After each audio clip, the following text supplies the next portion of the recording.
Well, hello, my friends. Welcome to a new episode of Breakfast with Sergio, Artist in Lockdown. Today, I'm very excited because I have with me my friend Jarrett Camp joining us all the way from LA. We're going to talk about making, what might be an obstacle into a great opportunity in your art career.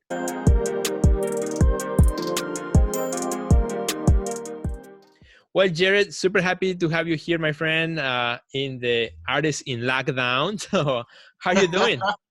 Man, I've been doing good, man. I mean, we're in lockdown a little bit, but I've had so much time to really work on some stuff and work on a lot of artwork. I'm pretty excited, to be honest with you, with having a little bit home, a little bit, having more time to be in my zone, man. So I'm really Right. excited about that.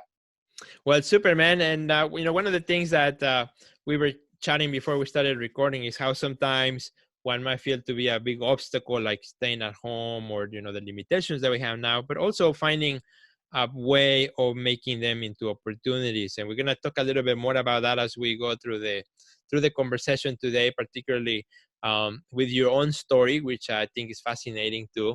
And before we do that, tell me a little bit about the lockdown. How are things looking over there in LA? Well, the lockdown. I don't know if you know, but I've been looking at news pretty often, and Mhm. they're saying that we're doing okay as far as the curve. Okay. The lockdown is doing pretty good. I mean, people are still going out a little bit.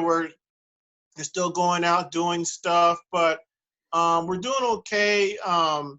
But there's just a lot of things we got to work on. About down in here in LA. There's a lot of things. A lot of things are closing down and all Hmm. types of stuff. But I would think for the artists, particularly for the lockdown, there's a lot of time for us to do a lot of work. So Right.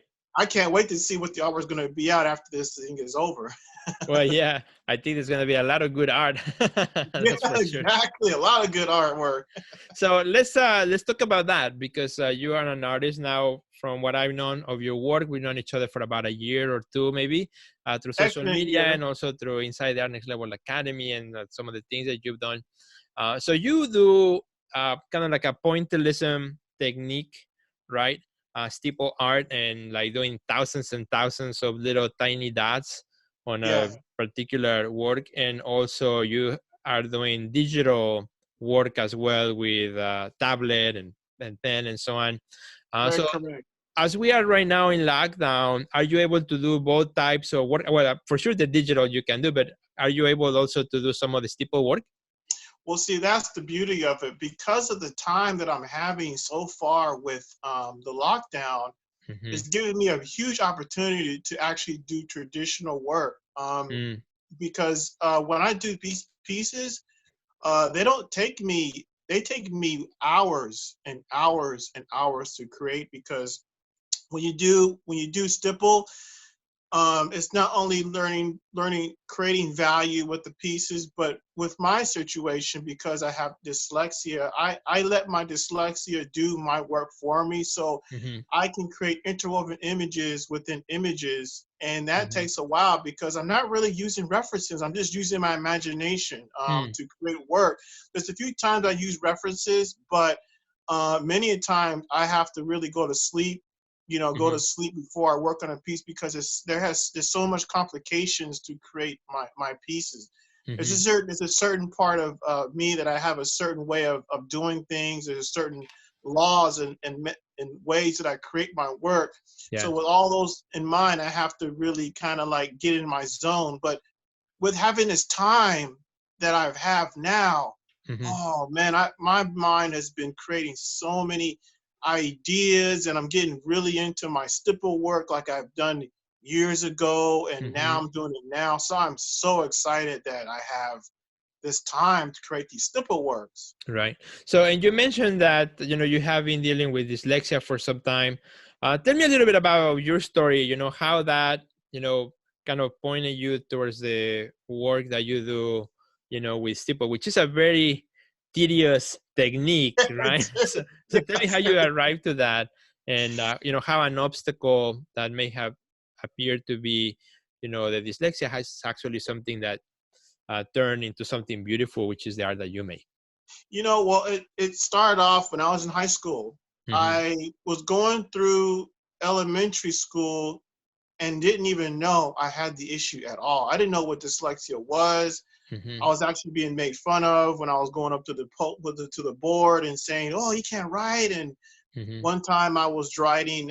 One time I wrote a whole essay backwards. I didn't realize what I did, and it was like, wow, I didn't know what it was. So my actual art teacher, Miss Olson, told me that I had dyslexia. I didn't know what it Really? was, and I was really sad about it. I went through the entire school going through getting C's and D's and really low scores. But one time when I was in my room and I had my table, I just started doing dots for some. I just felt like just trying doing dots. I wanted to do something with my art.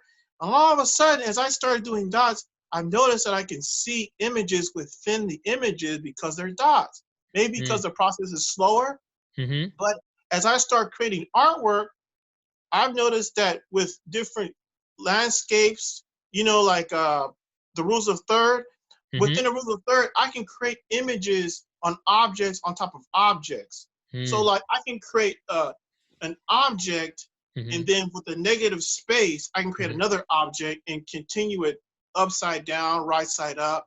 And it became more of a gift than anything else. And to this day, I try my best to be somewhat of a champion toward artists who have dyslexia and tell them, you can use it for yourself if you learn how to use it as a skill. It's more like an ability now. So I've been using it for quite some time. It almost became like a superpower. Yeah, you for can you. say that. You can say that kind of like a superpower because within the images that you'll see in the back, I mean, there is multiple hidden images within images. I do that because not only I have dyslexia, but I always thought that when I went to a museum, I always looked at artworks and I couldn't quite understand why the abstract was the way it was. So as I started doing a stipple work, in my mind, back in my mind, I'm thinking, if I had a person see my work, could I make it so that they can look at my work for 30 seconds or more?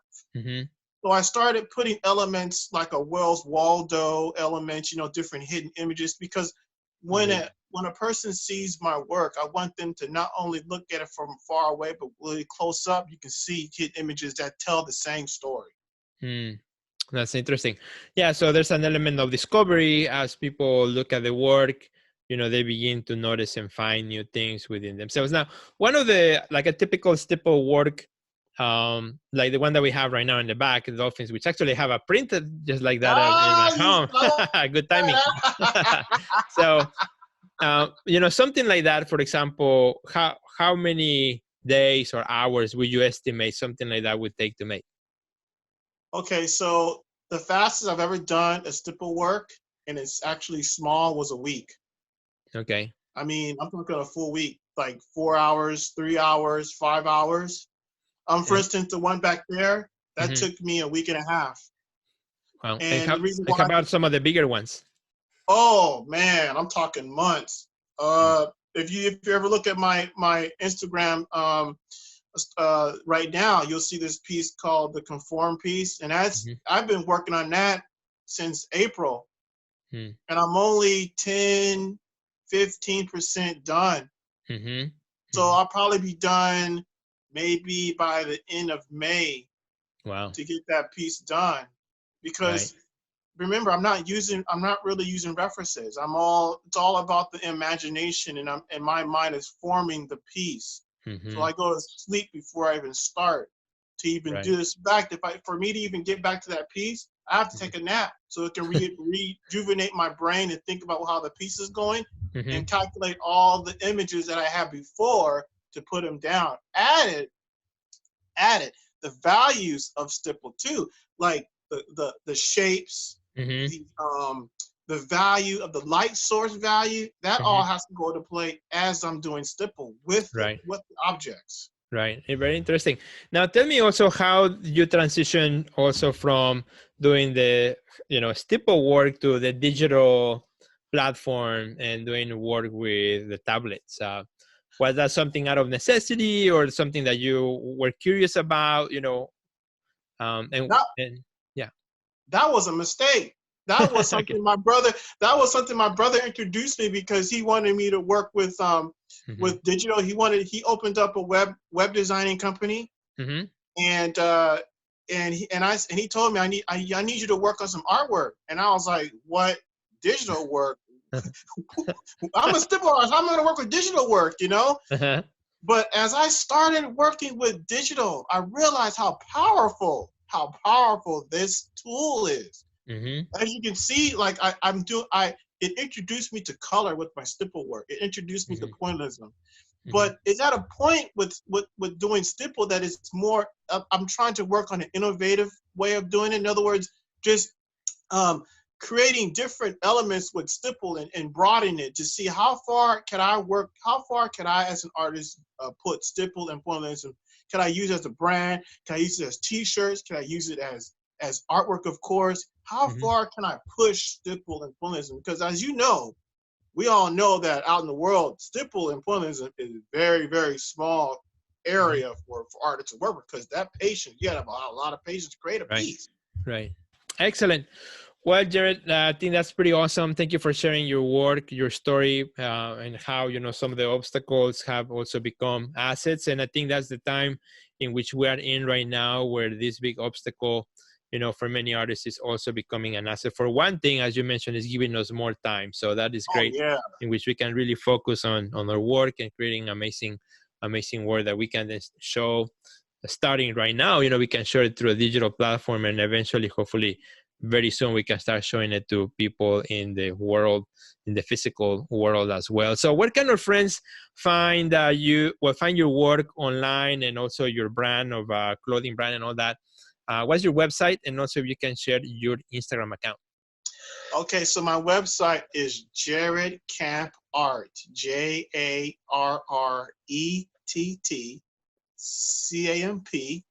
Art, ART.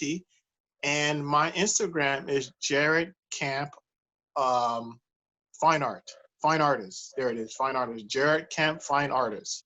And the way we're going to finish this episode, my friends, we're going to finish it up with a very cool video that Jarrett has, which he shares a little bit of his story of his work and dyslexia. And it's only a 2-minute episode part, but with that, we're going to finish this. Thank you so much for watching. Hope to see you in the next episode. Thank you much, Jarrett. Don't go anywhere, because now a very cool piece. Do you want to say something about this piece we're about to see? I really thank you, Manuel Valenzuela, to creating it. And also I want to thank my writer who helps me out, Beth Lowe, so much on helping me with my writing skills. Without it, I can't even create real good art writing. But I just wanted to say thank you guys for checking it out, and I hope you guys enjoy it.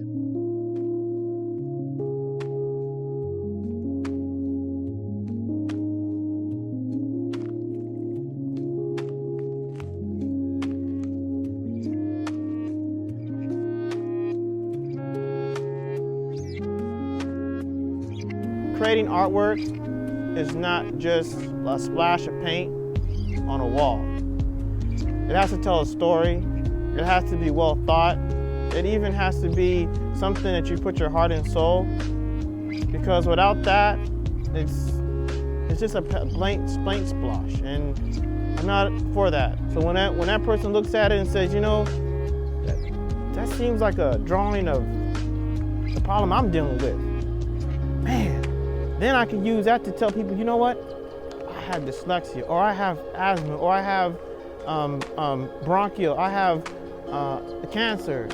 This drawing tells that person exactly how I feel. That's what I really want. I want people to get that emotion of that. I have certain elements that I put in my artwork, whether it's the story behind it, the way I execute it, whether it's the method, and whether it's even the presentation. That all connects in one. And then when you see the work and you turn it upside down, it's an interwoven image. That's what I'm known for. And then added to that, how it's made, which is stipple and dots. And all those elements create my work as general, as a whole, as a unit, as one drawing. Because there was many times that I used to look at a paper and I could not see it. It just was backwards. 2 weeks out of high school, my teacher, Ms. Olson, told me that I had dyslexia. And And I didn't even know what that was. My eyes can adjust and morph things and manipulate things. Then I said, oh my goodness, man, this is work for me. Being young and having a good imagination made things beautiful. What I enjoy most about art is when I actually see a person see the work and they start getting involved in it, they start looking at it, they start wondering how long did it take you to do that? But most important, I really like it when they see the story and I accomplish what I want to do in the artwork. Art is very important. Whether you purchase art, whether you buy art, whether you enjoy art, make sure that you support art, because without art, you can't see anything. Without art, there's no entertainment as far as the eye. We're very important. And so remember that if you ever see an artist out there, he's passionate and he is driven by something not only for himself but for others.